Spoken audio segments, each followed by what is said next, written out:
그 다음에 이제 세 번째 이야기입니다.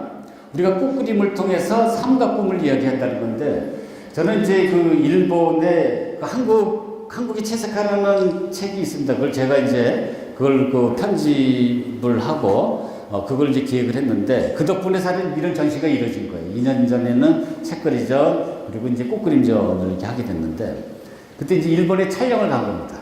이 세계 각국에 있는 박물관에 촬영을 갔는데, 그때 그 경주에 아주 앞으로 아마 세계적인 작가가 될 거라고 생각합니다만, 우리나라 최고의 그 한국 화가가 있어요. 박대성 화백이라고. 근데 그분을 모시고 갔어요. 그분을 모시고 갔는데, 그분이 요즘 이렇게 앉아 계시다가, 저는 이제 사진 작가 도와서 앞에 가서 막 이렇게 이제 정리하고 뭐 이러는데, 스탑! 이러는 거예요. 이렇게 좋은 그림 앞에서는 큰 절을 해야 된다. 여러분, 절 앞에서 큰 절 하신 적 있으세요? 아니, 그림 앞에서? 저도 그림을 30년 정도 했지만 한 번도 큰 절을 한 적이 없어요. 그래서 3배를 하자는 거예요. 그래가지고 이게 제 10부고 이게 박대성 절을 하면서 아이고 하나님 이렇게 좋은 명품을 우리에게 주셔서 너무나 감사합니다. 아이고 하나님 그렇게 하시는 거예요. 제가 노래에서 눈물이 줄줄 흘렀어요. 아니 어렸을 때 제가 할머니가 기쁠 때도 아이고 즐거울 때도 아이고 하는데 그때 막 생각이 떠오른 거예요. 그 이후로부터는 난 이런 좋은 그림 앞에서는 최소한 이렇게 가벼운 이렇게 이제 목내라도 해. 여러분들도 그런 예의는 같이 해야 돼요. 그래서 제가 이제 이분입니다만 이게 너무 빨리 나왔네. 박대성하고한테 물어봤어요. 왜 이 작품이 좋으냐? 그랬더니 이 작품은 아까 미리 나왔던 승화된 동시입니다. 근데 이분은 중학교도 안 나온 분이에요. 그리고 팔도 없어요. 근데 6.25 때 이게 팔이 하나 날아간 거예요. 날아갔는데 그래서 고화가 돼가지고 서름을 받았는데 우리나라 최고 화가가 되잖아요. 근데도 이분이 말씀하는 건 내가 항상 귀를 기울여요. 저는 박사하고 대학교 시절 귀를 기울여요. 왜냐면 이분은 공부해서 하는 말이 아니라 뭡니까? 깨달은 말만 해요. 승화된 동심이래요. 이 그림이 뭐냐면 여러분이 여기 2층에 오면 그 딱 한 점, 모란 그림 한 점 있죠? 그 그림이에요. 잘 모르시네? 이따가 한번 보여드릴 겁니다. 그 최고 명품이에요. 이거 아마 통틀어서 제일 비싼 그림이에요. 이게 일본에서는 최고의 그림이라고 그러는데, 하여튼 이분이 이걸 딱 보더니 본능적으로, 이 화가들은 그 느낌이 있잖아요. 본능적으로. 즉각 이거 스탑하고 절을 하게 한 거예요. 승화된 도시인데. 그러니까 굉장히 우리가 세련되지 않았어요. 아주 어눌하고 나이브하고 질박하고 같지만은 뭔가 우리 어떤 그 순수한 마음을 이렇게 끌어오르는, 우리 어떤 그 본성을 끌어오르는 그 매력을 갖고 있는 그림이 바로 이 그림이다, 이런 뜻입니다. 바로 이겁니다. 그 다음에 이제 여러분 2016년에 11월 14일에 슈퍼문과 달하고 지구가 제일 가까웠다. 이거 몇 번 경험하셨잖아요. 그때 이제 우리 인터넷에 이제 떠도는 그 사진을 제가 가장 멋있는 걸 하나 이제 이렇게 했는데, 제가 이제 달의 신화를 얘기하고 싶어서 그래요. 이게 중국 신화긴 하지만 중국의 이제 예라는 아주 우주적인 명사수가 있습니다. 어느 날 해가 하늘에 10개가 뜬 거예요. 요새는 하늘에 해가 몇 개 떴죠? 한 3개 떴네? 하나 갖고 이렇게 더워요? 그랬는데 그 중에 몇 개를 떨어뜨려야 됩니까? 9개를 떨어뜨려야죠. 다 떨어뜨리면 얼어 죽습니다. 그래서 9개를 떨어뜨리는 그런 우주적인 명사수인데, 부인이 너무 이뻐. 절세 미인인데 진짜 모란이에요. 아까 봐라, 모란. 그래, 항아라는 미인인데 되게 미인들이 문제가 뭐냐면 욕심이 많잖아요. 그래서 이제 그 중국의 최고의 여신인 서항모가 달에서 이제 그 불사약, 영원히 죽지 않는 불사약을 옥토끼가 이제 찍고 있다는 그 정보를 얻고 그걸 달라 그랬어요. 달라 그랬더니 그 사업모가 예스를 했겠습니까? 아니면 노를 했겠습니까? 당연히 노를 하죠. 노를 하는데, 그러면 그게 물러나야 되는데 이 욕심 많은 항아가 몰려가서 훔쳐먹은 거예요. 그랬더니 이제 사업모가 화가 나가지고 2가지 벌을 내리는데, 첫 번째는 항아, 너는 달에서 나오지 마라. 2번째 벌은 항아, 너는 두꺼비가 되거라. 여러분이 예전에 그 진로 소주 보면 그 뚜껑에 그 두꺼비 있는 거 보이세요? 기억나시죠? 그게 달이에요. 그게 항아예요. 그 항아가 벌을 받은 거예요. 그런데 이런 식으로 표현하는 거예요. 이런 식으로 우리가 이제 표현한 건데, 그러한 우리가 설화가 여러분이 통일신라 시대의 기하에도 나와요. 경주에 이제 이러한 기하고 숲기하고 있는데 가운데가 이제 개수나무고 그 오른쪽에 토끼 보입니까? 그 옥토끼가 막 놀라서 이렇게 그냥 이렇게 하는 표정이고 그 왼쪽에는 바로 그 항아가 뭐로 바뀐 거죠? 두꺼운 위로 바뀌어갖고 지금 뭔가 이렇게 탐욕적인 모습으로 이렇게 표현돼. 이제 달의 신화를 표현하는데 그로부터 1500년 뒤에 민화로 나타납니다. 어떻게 나타나는지 아세요? 이렇게 나타나요. 이거 보셨어요? 저쪽 방에 있죠? 이게 달의 신화를 이런 거예요. 근데 여기는 그런 어떤 그런 그 중국의 신화를 자세히 그린 게 아니라 바로 뭐냐면 개수나무 밑에서 그야말로 그냥 맑고 순수한 토끼가 뭘 하고 있어요? 약방을 찍고 있는 거예요. 불사를 찍고 있는 거예요. 그리고 여기는 문제는 뭐냐면 달이 너무 좁아가지고 뭡니까? 달 밖에서 찍고 있는 거예요. 이게 민화적인 상상력이에요. 근데 우리가 이제 1980년대 민화를 연구한 두 분이 있었어요. 한 분은 조자용이라는 분이고 또 다른 한 분은 김호영이에요. 근데 조자용이라는 분은 여러분 그 88 올림픽 때 호돌이 기억나시죠? 그 호돌이를 만들었던 그 주인공이에요. 그래서 이제 우리 어떤 대표적인 캐릭터를 만들었는데, 그러니까 까치호랑이를 두고 해악이라는 어떤 이야기를 했어요. 근데 김호연이라는 사람이 이제 질 수가 없으니까, 그 라이벌이니까, 이분은 이제 고민하다가 이 그림을 들은 거예요. 이 그림을 갖고 뭘 얘기했냐면 동심을 얘기한 거예요. 이 그림 시리즈를 보면 다 순수해요. 여러분 마음을 맑게 하는 그런 그림이에요. 순수해 보이지 않아요? 동심이에요. 그래가지고 여러 가지 뭐 잡지책에도 내고 심지어는 그게 이제 효과를 얻어갖고 1980년대 미나 시리즈 우표에 이렇게 나와요. 그래서 우리가 그 80년대 두 사람에 의해 가지고 미나의 중요한 그 키워드 이야기는 하나는 해악이다, 하나는 뭐다요? 동심이다. 이렇게 이제 얘기가 된 겁니다. 그래서 예를 들어서 이 그림도 보면은 단순히 이게 어떤 그 현실 세계가 아닙니다. 여러분 이거 꽃병에 꽃이 꽂혀 있잖아요. 근데 그 꽃병에 꽂혀 있는 꽃이 무슨 꽃이냐면 동그랗게 되어 있는 건 이건 모란꽃이에요. 그러니까 모란꽃이 몸을 잊을 때는 이런 모습이에요. 그리고 이제 바깥에 있는 건 뭡니까? 연꽃이에요. 그러니까 우리가 19세기에 1, 2를 다투는 꽃을 이제 꽃병에다 꼽아놓은 거예요. 근데 꽃병 자체가 이게 예사롭지 않습니다. 이거는 여러분 분청사기 아세요? 이게 분청사기예요. 우리가 조선 전기에 유행했던. 그리고 요거는 분청사기 중에서 그 이남원 분청사기라는 겁니다. 근데 재밌는 건 뭐냐면은, 분청사기 중에서 장군병이라고 혹시 들어보셨어요? 장군병. 장군이 똥장군 있고 뭐가 있죠? 술장군, 뭐 물장군 이렇게 있잖아요. 이거는 뭐 똥장군은 아니고 술 정도 되겠죠? 근데 요 가운데의 그림이 뭐냐면 집이 이게 아까 말한 중국의 최고의 여신인 서항모의 궁궐이에요.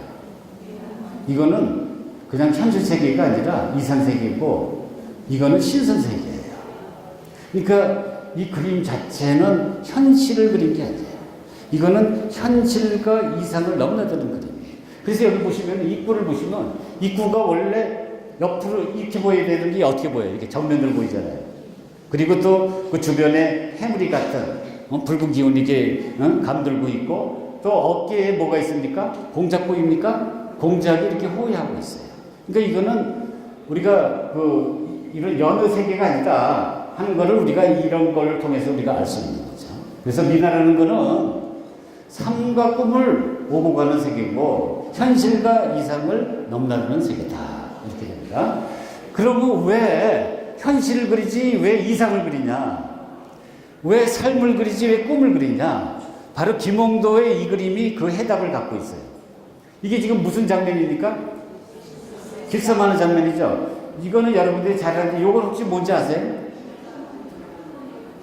풀 먹이는 거, 배 먹이는 거예요. 왜 풀을 먹이냐면은 이게 이제 예를 들어서 우리가 명주술 같은 거 이런 것들이 잘 끊어지거든요. 누에서 나오면은. 그러니까 풀을 먹여야 그게 뭡니까? 약간 질겨지는 거죠. 그래서 그거를 우리가 여기 화토불에다가 여기 대야에다가 풀을 담아갖고 여기 지금 여기 풀 먹이는 거 보이죠? 그래서 이거를 이렇게 감아야 돼. 도토바리에 감아갖고 여기다가 여기 여기로 얹어놓은 거예요. 얹어갖고 그 다음에 이렇게 이제 북질을 하는 거죠. 근데 문제는 뭐냐? 바로 이 여인의 등 뒤에 있는 뭡니까? 시어머니예요. 근데 그 시어머니가 얼굴이 굉장히 안 좋아요. 왜 안 좋아요? 뭔가 잔소리를 하고 싶은데 잔소리하고 있는데 그냥 그 며느리 하는 게 마땅치 않으니까 그냥 표정으로만 표현하고 있는 거예요. 이게 뭐냐면 고부 간의 갈등을 그린 거예요. 그러니까 우리가 김홍도의 그림을 우리가 이해할 때는 그 앞에 전면에 나타나는 이런 뭐 일이라든가 노동이라든가 아니면 놀이 이런 데만 보면 안 돼요. 그 뒤에 깔려있는 그 복선을 읽어야 돼요.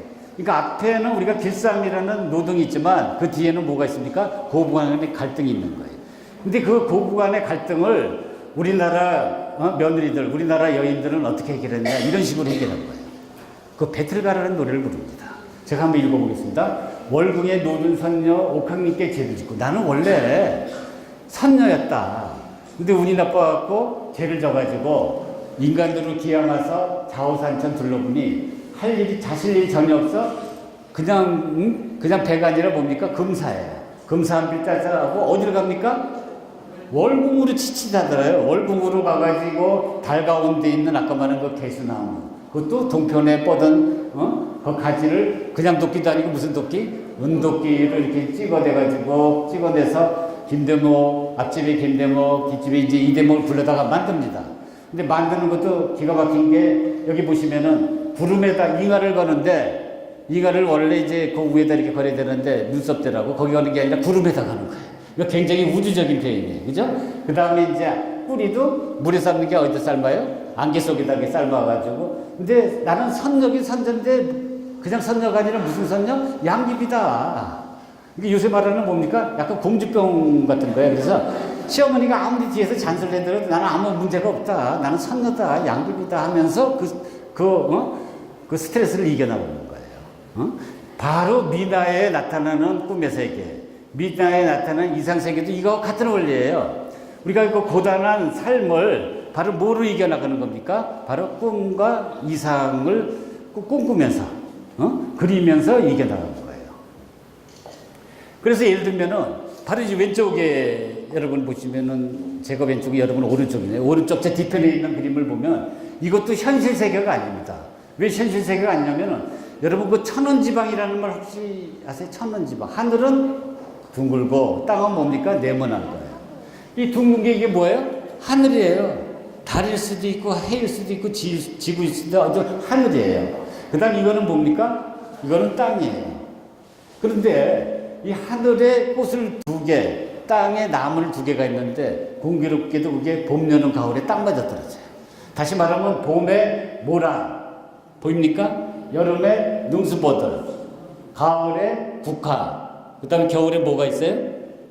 매화가 있잖아요. 그러니까 봄, 여름, 가을이 있는 거예요. 이거는 어떤 그 현실적이고 사실적인 그림이라기보다는 뭡니까? 굉장히 개념적인 그림이라는 걸 알 수가 있죠. 이게 미나예요. 그러니까 미나는 그래서 우리가 예전에 그 호암미술관에서 전시했을 때 그 제목이 뭐예요? 꿈과 사랑 얘기했죠. 지금 앞에서 제가 뭘 얘기했어요? 사랑 얘기했잖아요. 그리고 지금 뭘 얘기하고 있습니까? 꿈을 얘기했잖아요. 그러니까 꿈과 사랑이라는 키워드는 미나의 아주 대표적인 특징이에요. 이게 예를 들어서 이 그림도 이게 현실적인 그림 아니죠? 이거는 작약이에요. 그러니까 모란하고 작약은 꽃 좀 비슷한데 모란은 나무고 작약은 뭡니까? 풀이에요. 그리고 모란은 이파리가 이렇게 삼지창처럼 갈라졌지만 작약은 뭡니까? 이게 하나의 홀립이에요. 이게 작약인데 어떻게 사람보다 더 커? 그것도 모란꽃 위에 꼭대기마다 뭐가 있어요? 나비 한 마리씩가 있고 나비 그리고 또 여기 배경에는 뭡니까? 배경에는 이렇게 산이 이것도 굉장히 도식적으로 이렇게 물러나서 이렇게 깊이감을 조성합니다. 이거는 현실적인 그림이 아니잖아요. 이거는 꿈의 그림이잖아요. 이건 사랑의 그림이잖아요. 이게 미나예요. 그래서 그런 어떤 꿈과 사랑이 깃든 미나와 같은 것이 바로 어떤 규범 문화, 우리나라의 어떤 그 양반가의 여인네들의 손끝, 마음끝에서도 이게 보여요. 이게 뭔지 아십니까? 여러분 저기 그 두가온에 전시되어 있는 그 꽃보 보셨습니까? 꽃보? 그 꽃보예요. 이 강릉 꽃보예요. 그래 강릉의 양반가에서는 이러한 꽃보를 가지고 거기에 그 모가 나시서 목기러기 이렇게 싸거나 아니면 예물을 싸가지고 이 홀레용으로 쓴 겁니다. 그래서 이게 이 보자기만 보더라도 그런 어떤 그 잔치 분위기, 흥겨운 잔치 분위기가 이렇게 이제 깃들어져 있는데 이게 지금 뭘 그린 거죠? 자세히 보세요. 이거 모란 아니에요? 모란? 모란도 있고 나비도 있고 새도 있고 이거 뭐예요? 화조와 꽃그림이에요. 근데 이게 마치 추상화처럼 보이잖아요. 그 이유는 왜냐면 그거 아웃라인만 그대로 남기고 그 안을 뭐로 채웠어요? 무지개를 채운 거예요. 여러분 그 색동적으로 하시죠? 색동처럼 무지개를 처리하니까 이게 마치 뭐냐면은 그 추상화처럼 보이는 거예요. 이게 강릉의 양반가에서 만든 그런 겁니다. 그래서 여러분이 전시된 거, 이건 전시된 거 아닌데 이것도 그냥 나무예요. 나무인데 그냥 나무가 아니라 이거는 뭐냐면 우주목이에요. 이거 우주수인데 이거는 하늘과 땅을 연결하는 하늘사다리예요. 여러분 보시면은 요거를 우리가 해석하는 멋진 우리가 민요가 있어요. 그건 뭐냐면 주머니 노래입니다. 제가 한번 읽어보면은 숲에 영당숲에 뿌리 없는 나무선네 그 끝에를 여는 열매 모두 열었습니까? 해도 열고 달도 열고 그리고 가지벌러 12가지 잎은표 300이고 해는 따서 중치를 만들고 달은 따서 안을 받쳐갖고 상별 따서 상침 놓고 중별을 따서 중침 놓고 무지 동대 끈을 따라 무지개로 선을 돌려. 아까 그거하고 비슷하지 않아요? 안 비슷해요? 그럼 비슷하면 비슷하다고 얘기를 해야 되죠. 그래서 여기 보면은 이러한 것들이 이게 다 나무예요. 이게 나무에 보입니까? 이 새 두 마리. 나무 보입니까? 새 두 마리. 새 두 마리가 이 방사선 모양으로 되어 있잖아요. 그런 나무와 새를 바로 그 무지개의 어떤 그런 그 질감으로 표현해가지고 추상화처럼 이렇게 보이는데 바로 이제 이러한 그 꽃보, 강릉 꽃보를 여러분 허동화 선생님 아시죠? 얼마 전에 들어가신 한국자수박물관의 허동화 선생님이 이거를 보자기로 싸가지고 세계 각국을 다니면서 60개 넘는 박물관에 전시를 해서 우리 한국 여인들의 어떤 그 위대한 그 예술성을 세계에 선보인 거예요. 60몇 개의 그 전시회, 정확히 내 기억부터 60개가 넘어요. 네. 이런 거예요. 한번 보세요. 이게 다 그 무지개로. 이게 다 나무 아니에요? 그 심지어는 가운데 여기 보면 해 같은 게 보이죠? 해나무예요. 아까 해도 열고, 달도 열고, 별도 따고, 그런 어떤 그 우주적인 상상력이 깃든 거예요. 이게 강릉의 신사임당의 후예들이 만든 거예요. 이거 한번 보세요. 이것도 보면은 거의 장욱진의 새 같지 않아요? 실제로 많은 우리나라의 그 유명한 현대화가들이 이런 미나라든가 아니면은 자수에서 어떤 영감을 얻어갖고 그거를 지금 막 세계적으로 활동하는데 예를 들어서 여러분이 이게 이번에 가장 인기 잃을 건 바로 뭡니까? 백앤모 660개의 백앤 여기서 다 사진 한 장씩 다 찍으셨어요? 포토전. 근데 이거 보면 얼마나 저 기가 막히지 않아요? 아니 무슨 서울미대 나온 것도 아니고 아니면 홈때 미대 나온 것도 아니고 어떻게 이렇게 뛰어난 이런 예술성을 발휘할 수가 있어요. 그것도 10cm 남짓한 이런 조그만 공간에 그렇게 압축적으로 그리고 이런 색채의 배합은 화가들도 막 혀를 차요. 어떻게 이런 일이 가능하냐. 이거 우리나라 여인들이 굉장히 뛰어난 예술적인 DNA를 갖고 있는 거예요. 그러한 여인들이 예전에 자수를 넣어갖고 지금 뭘 하고 있어요? 미나를 그리고 있는 거예요. 그러니까 그 미나의 열풍이 바로 그 연장선상에서 우리가 읽어낼 수 있는 건데 바로 이게 누구 그림인지 아세요? 미나꽃을 잘 그리는 김정학이에요. 그분이 바로 그 설악산에서 아까 말한 그 백앤모 있잖아요. 그거를 이제 백앤모를 이렇게 반가지 같은 데다 이렇게 올려놓고 그 문양들을 하나하나 꺼낸 거예요. 그 네모난 그 틀에 갇힌 문양을 하나하나 꺼내가지고 이렇게 공간 속에서 이렇게 자유롭게 풀어놓은 게 이 꽃그림이에요. 근데 이 꽃그림이 세계인을 감동시켜서 지금 여러분 그 파리 기메뮤지에 있어요. 그러니까 우리가 유럽에서는 아시아 박물관은 최고 박물관이에요. 여기 전시를 하고 있습니다. 지금 전시를 하고 있어요. 현재 진행이. 여기 보시면 매달 달 여기 이제 이거 10월 1일인가요? 10월 1일까지 여러분이 파리를 가시면은 기메뮤지를 가세요. 어디냐면 여러분 그 에펠탑 가실 거예요. 빨리 만약 가실 일 있으면 에펠탑에서 한 10분 거리 언덕으로 올라가면은 기메뮤지가 있습니다. 그래서 기메박물관이라고 해서 저 부산 쪽 가지 마시고 파리에 있어요. 그래서 우리의 어떤 이런 전통 문화, 미나든 아니면 자수든 그걸 갖고 이거를 현대화하면은 이게 세계적인 미술이 됐다는 걸 아주 보여주는 대표적인 예입니다.